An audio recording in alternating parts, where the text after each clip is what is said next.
Hola chicos, ¿qué tal estáis? Soy Irene. Muy buenas, yo soy Alonso. Bienvenidos a V a la Cuarta. En un nuevo episodio vamos a hablar un poquillo sobre el tema del amor, teoría del apego y un largo etcétera. Y para eso tenemos un invitado muy especial que me complace anunciaros y es Sergio Rodríguez. Muy buenas, Sergio. Bienvenido. Hola, buenas a todos, ¿qué tal? Vale, primero lo que vamos a hacer es una presentación, ¿no? ¿Quién es Sergio y por qué lo hemos traído al podcast?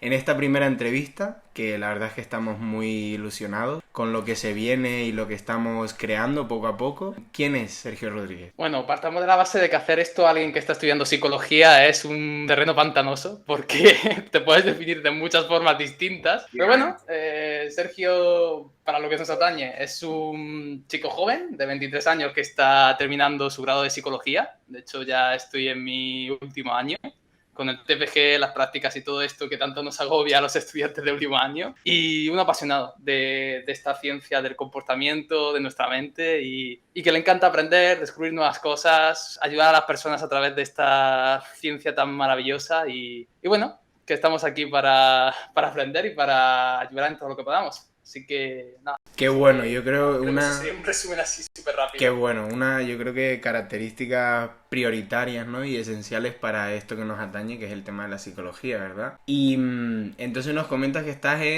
terminando ya la carrera, ¿no? ¿Qué es lo que más te ha llamado la atención? ¿Qué es en lo que te has hecho experto? ¿Qué es lo que te ha molado más de la carrera? Yo tengo un problema para la hora de especializarme, porque yo soy de las personas a las que le gusta mucho todo.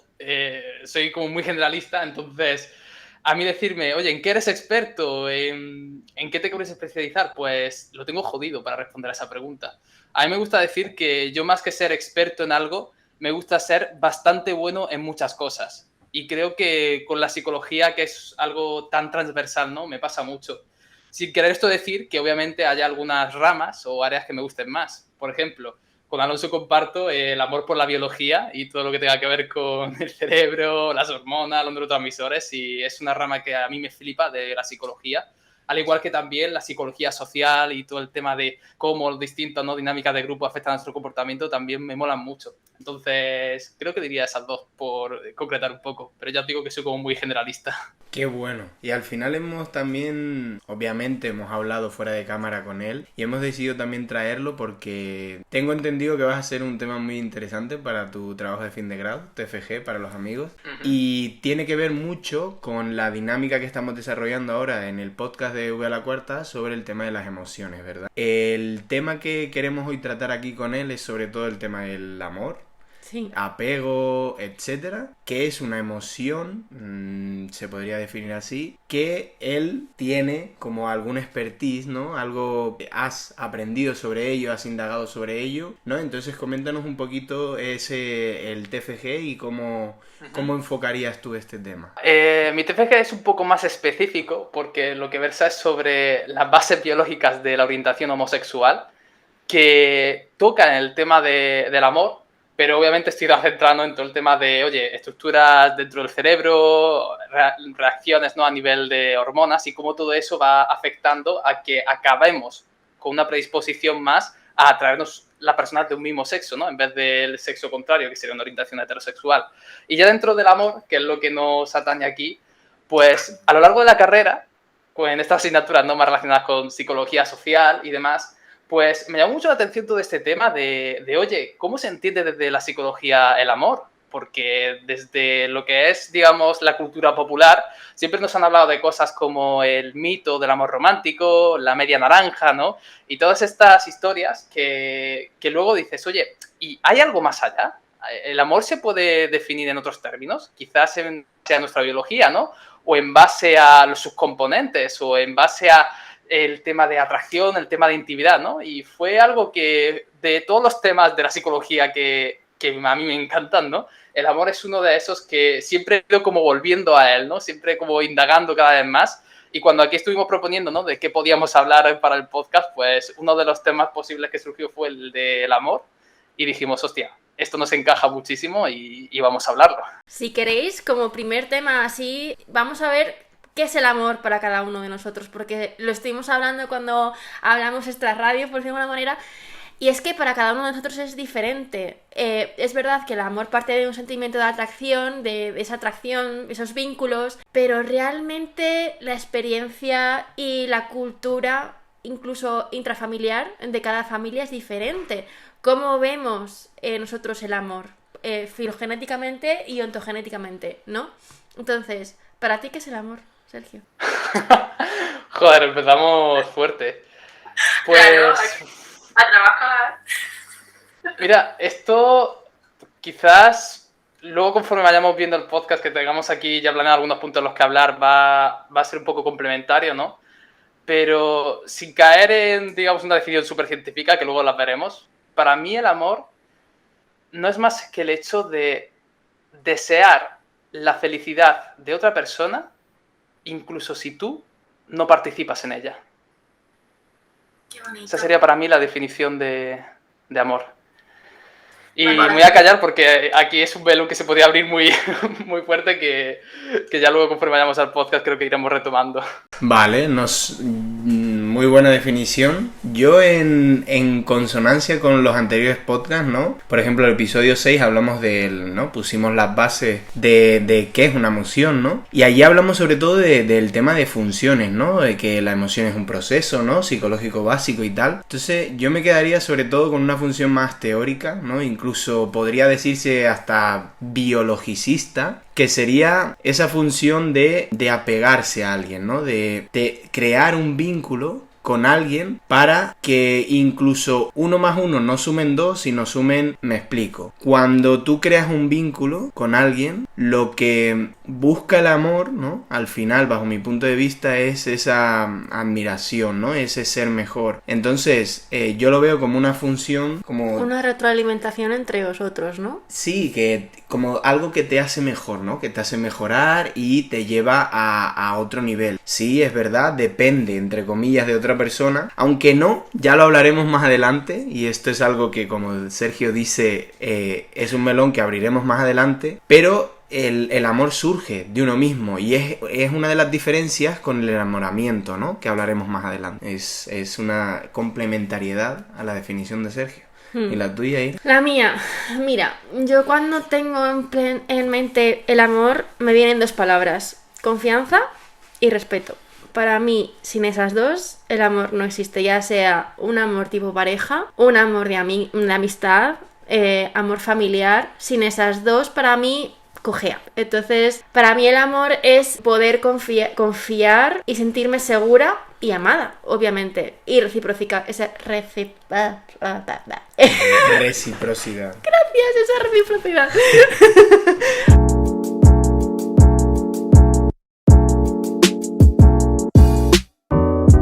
Es un vínculo el amor, y como dice Alonso, es que una pareja no son 2 personas, son 2 personas, pero como hablamos de la terapia, es también toda la interrelación entre las otras 2, lo que se forma, lo que se evoluciona, lo que se cambia cuando estás con otra persona. Simplemente ya intentando mejorar hacia ti mismo para la otra persona ya estás mejorando esa confianza, ese respeto. Claro, lo que dicen de algunas cosas, que la confianza da asco, ¿no? Pero es que realmente es lo que mola de una relación. Claro, al final todo lo que hemos dicho tiene puntos de vista positivos, ¿no? Pero por supuesto también, como las emociones también pueden ser concebidas como, ¿no? Algo desagradable también. Entonces, algo que podría considerarse desagradable en el tema de la sociedad podría ser, por ejemplo, el apego, ¿no? Que el apego al final solo cumple una función, ¿no? Esa concepción, ¿no? Del apego como algo malo. Pero el apego como para mostrar vulnerabilidad, como esa, no puedo ser vulnerable a nada porque si no ya me ven como una persona débil. Eso sería la concepción, ¿no? Bueno, de hecho, creo que Irene tenía aquí preparada, ¿no? Para hablarnos sobre el apego en relación al amor. Así que si quieres introducir el tema, Irene, y luego debatimos un poco sobre él. Eso es. Es que estás poniendo el debate antes de la definición. Chiquillo, que te adelantas. Es que no sabía cómo introducirlo. Bueno, pues ya te lo introduzco yo, ¿vale? Venga, va. El apego fue primero descrito por Bowlby y se centra en todos esos vínculos afectivos que se pueden crear entre dos personas. Los primeros que se crean es entre el bebé y la figura materna, y luego ese vínculo de apego se va generalizando y va evolucionando a lo largo de todo el ciclo vital, y podemos hablar de unos tipos de apego en la infancia que luego se transforman, por decirlo de alguna manera, en unos tipos de apego de relación de pareja en la edad adulta. Pero también hay apego en otras, ¿no? Relaciones. Claro, pero tú ten en cuenta que el primer vínculo que tienes es con tu figura protectora, ¿sabes? Que te produce esa sensación de seguridad. A ver, es que hay dos figuras. Una que es la protectora, que te da seguridad, y la otra que te da esa alimentación. Que son las necesidades básicas de un niño: sentirse seguro y sentirse alimentado. Vale. Entonces, normalmente la figura de apego principal es la madre, pero también puede ser el padre, o ambas. Entonces sería como una suplir, ¿no?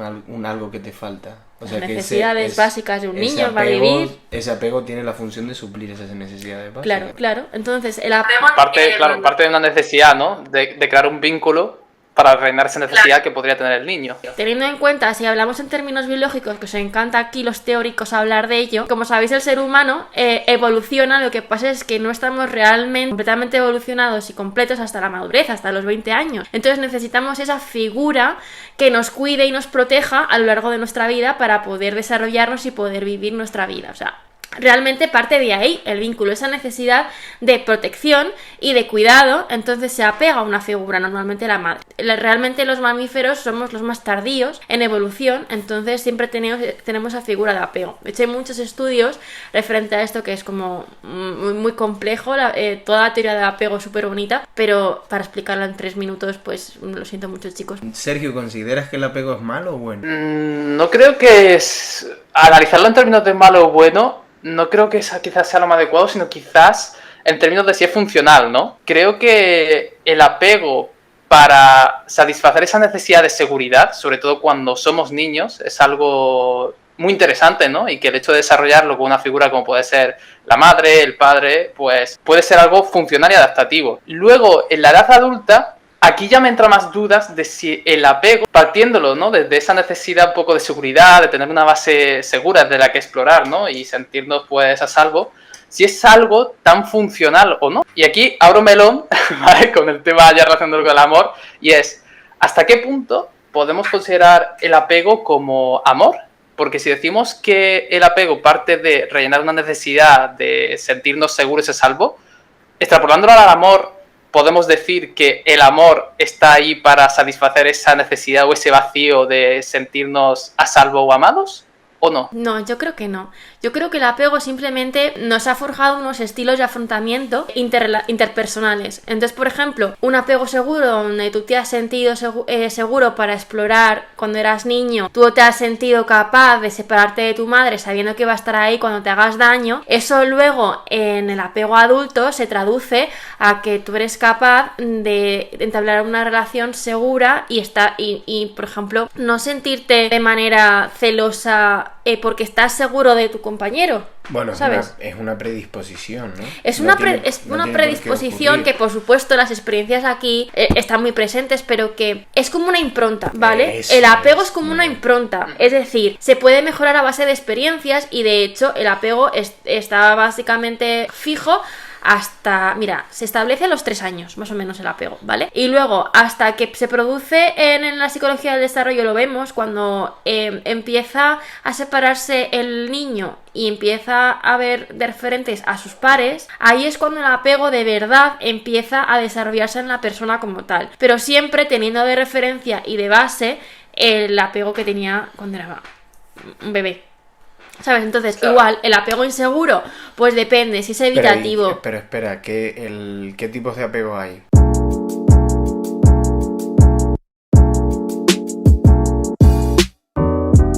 Existen diferentes tipos de apego adulto en función de los diferentes tipos de apego en la niñez, ¿vale? Entonces, por ejemplo, el estilo de apego seguro en el niño, pues es cuando los padres de ese niño han hecho sentir queridos y sobre todo aceptados dentro del sistema familiar, ¿no? Y entonces, mediante esa demostración de cariño y de empatía, de que entienden sus sentimientos y sobre todo de disponibilidad, esos niños han sabido regular sus emociones por sí mismos, ¿vale? Es súper importante esto, porque esa incondicionalidad de los padres, eso que les ha permitido es que siendo adultos crezcan siendo personas capaces de vincularse de manera sencilla con sus parejas o con sus amistades o con el resto de su familia o con la persona con la que conozcan. Esa vinculación va a ser más sencilla, va a ser más agradable, se permiten esa dependencia con la otra persona sin que eso que le cause reticencias, sobre todo esa debilidad que yo hablaba antes, a lo mejor se permiten depender emocionalmente de alguien porque se sienten seguras de la otra persona, que esa persona les va a querer incondicionalmente, que les va a aportar esa seguridad, ¿no? También son este tipo de personas con el apego seguro, saben disfrutar de las relaciones íntimas, es decir, no se preocupan de lo que pueda suceder después, ya sea que se rompa la relación o que haya un aumento de compromiso en la relación. Sobre todo son personas que saben expresar sus necesidades a su pareja, que saben expresar deseos, que pueden expresar los sentimientos hacia su pareja, que no tienen ningún tipo de barrera que les impida hacerlo. Se sienten más seguros de tener ese respaldo detrás. Bueno, ese es el bueno, ¿no? El idílico, el que todos queremos, pero hay más. Es verdad que no hay muchas personas que tengan un 100% de apego, claro, seguro. Tenemos un tipo de apego predominante. El amor perfecto, ¿no? Ese es el estilo de afrontamiento al que todos aspiramos tener, pero realmente es lo que te digo, mediante el aprendizaje se puede llegar a eso. Es como el objetivo terapéutico principal. Si buscamos, ¿no? Hombre, si estamos trabajando sobre eso, sería el objetivo terapéutico idílico. Sí, pero claro, antes habría que trabajar muchas otras cosas, ¿no? De hecho, como lo está describiendo Irene, a mí el apego lo que me está haciendo entender es que se refiere más a ese estilo de afrontamiento o forma de enfocar o afrontar, ¿no?, una relación para que el amor se desarrolle de una forma óptima, ¿no? En sí el apego no es tanto la emoción del amor, sino que es lo que permite llegar a esa... Claro, es como el apego es el esquema que tú tienes de cómo son las relaciones con los demás. Y eso es base para que luego tú te formes y que tengas esa red. Entonces, el apego no es amor, es como tú coges esas personas, te relacionas con ellas y formas esa relación. Ya sea una relación basada en la evitación, en la atracción, en el amor, en el huir, en el quedarte estancado. Esto es súper interesante porque mucha gente, de hecho, confunde el apego y el amor. Y son cosas distintas. A ver, hay una definición coloquial del apego que es simplemente dependencia. Pero yo no estoy hablando del apego como dependencia. Estoy hablando del apego como un estilo que se desarrolla en la infancia y que se puede ramificar, desarrollar, evolucionar en la edad adulta, y que es como nosotros nos sentimos más a gusto, cuál es nuestro estilo que más nos ha marcado para relacionarnos con los demás, que es realmente la base para el amor, porque realmente el amor, si vamos a lo más profundo, la emoción que está debajo del amor es la atracción. El resto son supuestos, esquemas, estereotipos, experiencias, vivencias. Es un conjunto de cosas que realmente la emoción que está ahí es un conjunto de tanto constructos cognitivos como de demás emociones. Claro, entonces el apego sería la manera el estilo, ¿no?, de afrontamiento, de relación que tengo contigo, que podría, digamos, irse hacia esa dependencia, ¿no? Que serían los otros estilos de apego. Pues porque ahí está la manera idílica, que sería el apego seguro, claro, ¿no? Y luego está el apego inseguro. Y el apego inseguro lo que pasa es que tiene otros subtipos. Luego tenemos el estilo de apego evitativo, que es cuando esos niños en su infancia han tenido unos padres que se han comportado pues de manera distante o incluso fría. Son aquellos padres que están muy ocupados, que no tienen conciencia de que están tardando demasiado en satisfacer las necesidades de sus niños, ¿no? Entre ellos y el niño hay poco contacto afectivo. Entonces el niño es ignorado en muchas ocasiones y se deja como en segundo plano. Cumplir con las necesidades de ese niño para los padres no es algo prioritario, y entonces se lo demuestran a base de los actos. A lo mejor nunca se lo dicen, pero es las interpretaciones que se sacan a base de esos actos lo que importa más que lo que se diga verbalmente, ¿no? De hecho, los niños aprenden más por imitación que otra cosa, ¿no? Exactamente. Entonces, por lo que ven más que por lo claro, que les dicen. Imagínate que a ti no te expresan cariño y afecto durante tu infancia, ¿vale? Entonces, ¿qué desarrollas cuando eres adulto? pues te sientes incómodo para expresar tus sentimientos porque no sabes cómo hacerlo. Te molesta que tu pareja te diga que te quiera, o yo qué sé, o incluso te apartas cuando empiezas a buscar más intimidad, cuando tu pareja intenta acercarse íntimamente a ti. Es como demasiado... Y no me quiero. Es que es muy heavy como realmente esa dinámica familiar importa tanto y cómo tan poco se visualiza, ¿no? E incluso se analiza o se piensa sobre ella, ¿no? Son esquemas al final que acabamos formando en nuestra infancia y que van a influir en cómo nos comportamos cuando somos adultos. Con todo ese aprendizaje previo que hemos oído. Claro, pero es muy heavy porque lo damos por hecho. Es decir, por ejemplo, imagínate yo que intento trabajar en ese apego evitativo, me lo invento. Trabajo sobre lo que yo tengo ahora mismo. No intento trabajar sobre lo que tengo detrás, que sería, ¿no? Esas dinámicas familiares, etcétera, ¿no? Que está comentando Irene que podría ser lo más importante incluso, ¿no? Entonces, aquí, ¿no? Queremos romper una lanza por si realmente consideras que el estilo de apego o el amor que sientes o la manera que tienes de relacionarte con las personas no es la que te gusta, no es la que quieres. Quizá a lo mejor había que trabajar, siempre con ayuda de un profesional, en heridas pasadas o traumas familiares o manera que tienes de relacionarte con tus familiares o un largo etcétera, ¿no? Toda la psicología es algo difícil, algo que lleva tiempo y en lo que hay que trabajar consciente y plenamente.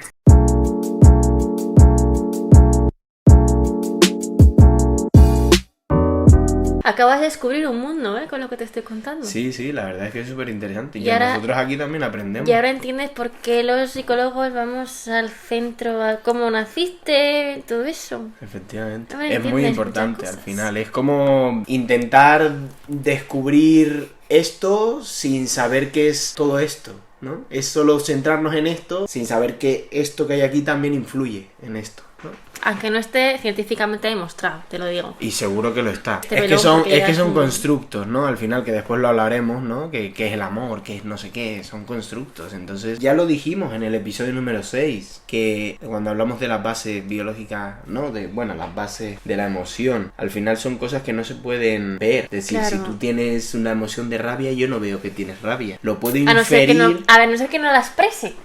No, pero eso son inferencias, no es rabia. Claro, está el lenguaje no verbal, ¿no? También luego internamente en nuestra propia fisiología o en nuestro cerebro están pasando cosas que se pueden relacionar con la rabia, pero es muy difícil también de medir. En cuanto a eso, por ejemplo, hilando con lo que yo te estaba contando, imagínate que durante toda tu vida has sido invalidado, que no has recibido afecto.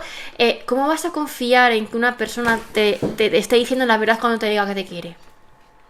Joder, es que esto es súper profundo, ¿eh? Y es que además no sabes por qué no confías. O sea, sí lo sabes aquí, pero es que aquí no accede porque tú estás acostumbrado desde pequeña desde pequeño a no recibir esa información o por lo menos interpretar lo contrario a lo que te dicen, pero porque esos actos no coinciden con esas palabras. Que a ver, aquí no digo que una persona sea consciente de esto. O sea, de hecho, es que los padres no lo hacen a propósito, los padres lo hacen lo mejor que pueden. Pero sí que es verdad que muchas veces las interpretaciones que hacen los niños de nuestras acciones siguen durante muchísimo tiempo y luego en terapia se ve que a lo mejor una actuación o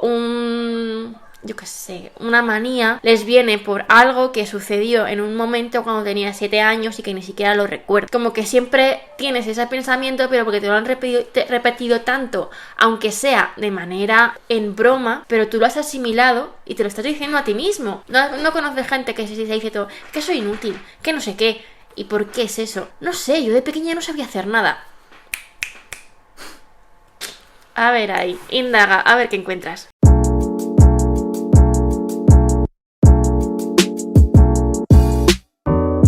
Y si realmente les interesa que hablemos más de esto, nosotros estamos tocando aquí con pinceladas, ¿no? Los temas. Realmente les gusta lo que estamos haciendo y les parece interesante, traeremos más veces a Sergio y hablaremos sobre todo esto. Estábamos con el apego seguro, que ya lo hemos explicado, el inseguro evitativo, que es el que acabo de explicar, y luego está el inseguro ansioso ambivalente, ¿vale? Es una situación un poco controvertida, porque son niños que son dependientes de su figura de apego, ¿vale? Sienten mucha ansiedad cuando se separan de esa figura e incluso previenen cuando lo hacen. Es cuando se sienten seguros pero inseguros al mismo tiempo, de ahí el término ambivalentes. Estos niños han tenido como padres a unas personas que actúan de manera incoherente. Es decir, se acercan mucho pero luego los ignoran, que les dicen que les quieren al mismo tiempo que les dejan encerrados en su habitación. No estoy juzgando ni nada, pero son ejemplos muy gráficos que te dicen, es que no sé lo que va a pasar. Claro. Estoy en una situación de constante incertidumbre. Al final son programas de reforzamiento, ¿no? Claro, entonces es ansiedad porque están previniendo una situación afectiva o una situación de rechazo. Entonces no sabe qué van a pasar. Las personas es que no sé si me va a querer, si esto va a ser, si le va a gustar a esta persona. O sea, por ahí van los tiros, Claro. ¿vale? Entonces...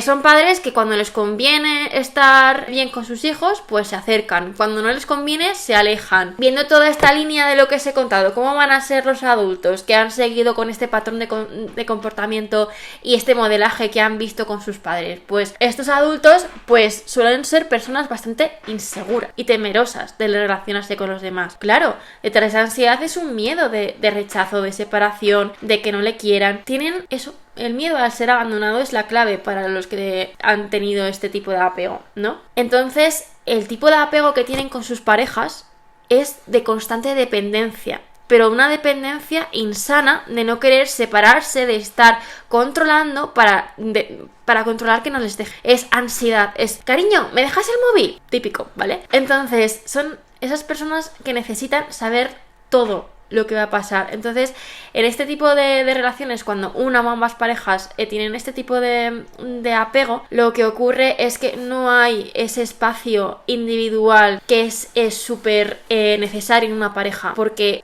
tú te conviertes en la pareja, no tienes tu espacio individual y tu espacio de pareja. Ocurre esa identificación, Exactamente. ¿no? Sí, Primero sí. esa proyección, ¿no? Yo me proyecto en ti y te veo como si fueses yo mismo y después me identifico como si yo literalmente fueses tú. De hecho, hilando lo que ha dicho, se identifica tanto la persona con la pareja que si el otro miembro de esa diada no se comporta como yo me... O sea, por ejemplo, si Alonso no se comporta como yo me suelo comportar, ahí hay conflicto.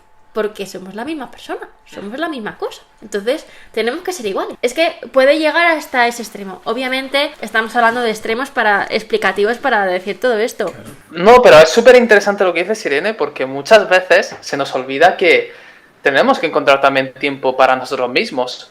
O sea, tan importante es la relación con la otra persona como la que tenemos con nosotros. Y si no nos damos tiempo para desarrollarnos y para darnos ese tiempo de intimidad a solas, la relación de pareja va a ir mal, porque al final, en una diada, no hay una relación, hay tres. La relación de una persona con la otra y la relación de cada una de las personas consigo mismas. Y si alguna de estas tres patas falla, esa diada, esa relación de pareja va a ir mal. Exactamente. Si es que yo lo que digo, la primera vez que aprendes cómo amar y cómo querer a alguien es cuando te quieres a ti mismo. Entonces, si tú dejas esa relación de lado para estar con otra persona, esta se hace más pequeñita, esta se hace más grande y esta come a la pequeña y ya no sabes quién eres. Que pasa muchas veces cuando se rompe una pareja o hay un divorcio cuando hay 10 años de pareja, hijos de por medio, ¿sabes? Que ya tienes que encontrar otra vez a ti misma y a lo mejor, obviamente, no eres la misma que hace 10 años. Y hay como una reestructuración otra vez. Bueno, me estoy yendo en las ramas. Voy a por el último, ¿vale?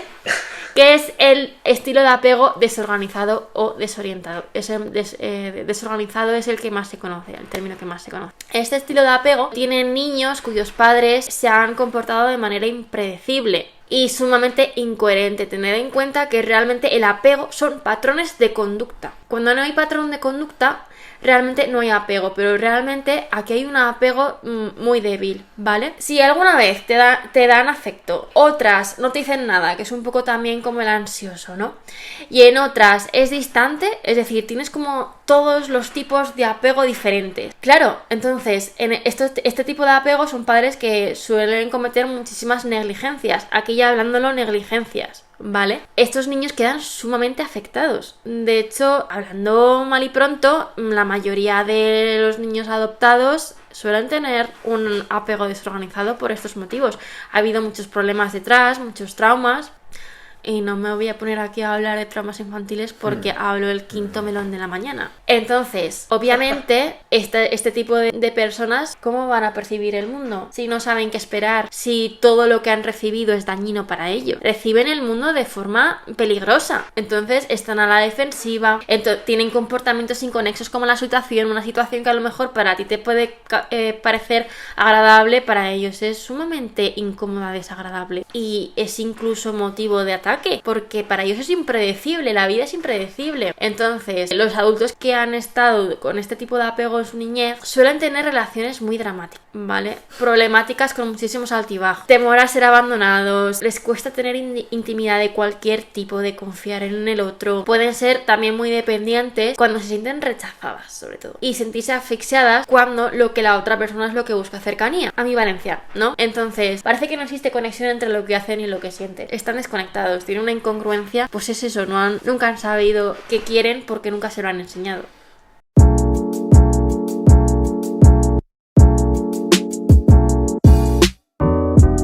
Todos los estilos de apego realmente son válidos, ¿vale? Lo que hay que ver es cómo... Hombre, no son válidos si causan dolor, si causan malestar. Los estilos de apego se aprenden y son generacionales, ¿vale? Digamos que son válidos o funcionales para el contexto, ¿no?, en el que se dieron. Porque un estilo de apego evitativo con, digamos, unos padres que se comportaban de esa forma distante, pues podía ser funcional ahí. Pero en el momento en el que te trasladas esa forma de funcionar al adulto, ¿no?, que ya puede tener relaciones con otras personas que no sean distantes, sino que sean de una forma más, pues, normal, ¿no?, digamos, de una interacción más del día a día, con dejando espacio, pero allá no es tan funcional. Habría que cambiar. Tú intenta cambiar una rutina que llevas haciendo desde los 3 años. Vale. O sea...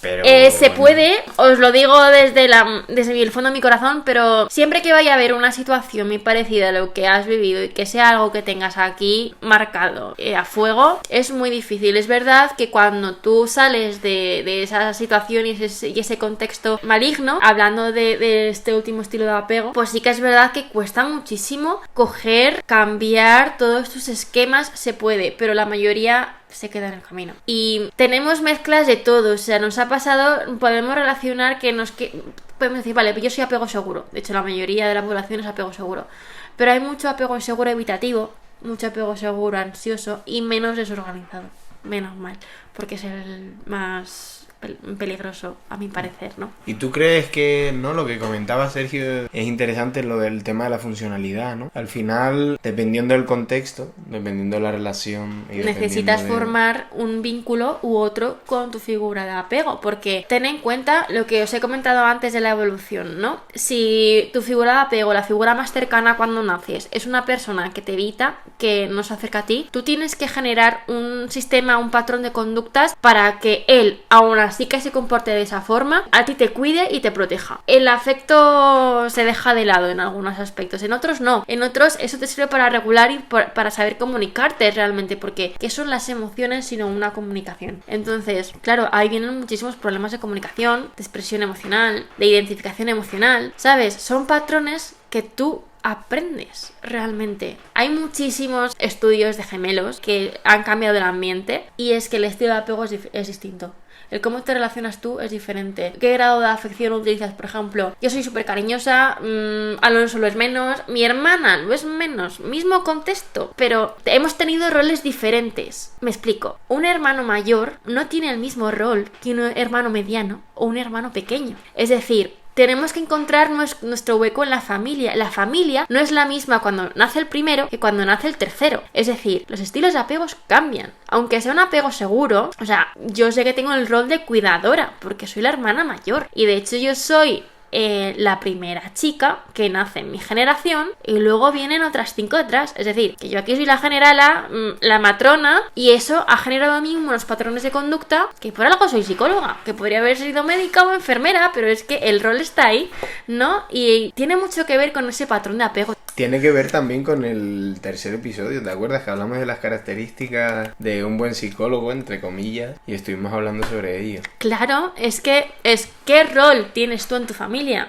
Tiene mucho que ver con en qué momento has nacido, en qué momento familiar has nacido. Había ya hijos, tus padres tenían experiencia, tu madre estaba trabajando, tenía más tiempo para ti, no tenía más tiempo para ti, tenías que compartir, no tenías que compartir, tenía tu familia apoyo que pudiera cuidarte. Es decir, hay una figura o dos de apego principales, pero es que realmente luego hay más cuidadores externos a la familia y eso también influye, porque a lo mejor figura de apego principal no es tu madre sino es tu abuela, porque te ha cuidado más, ha estado más contigo cuando eras pequeña. Bueno, para. Tienes un vínculo más fuerte. Ya vale, Para, porque si es que si no, nos vamos a relación interpersonal entre intrafamiliar, superfamiliar. Le iba a decir, Irene, llevamos 40 minutos de podcast hablando sobre apego y nos quedan aún 5 temas iguales que tocar. Vale, entonces hemos hablado un poquito del tema del apego, pero claro, ¿qué es el amor?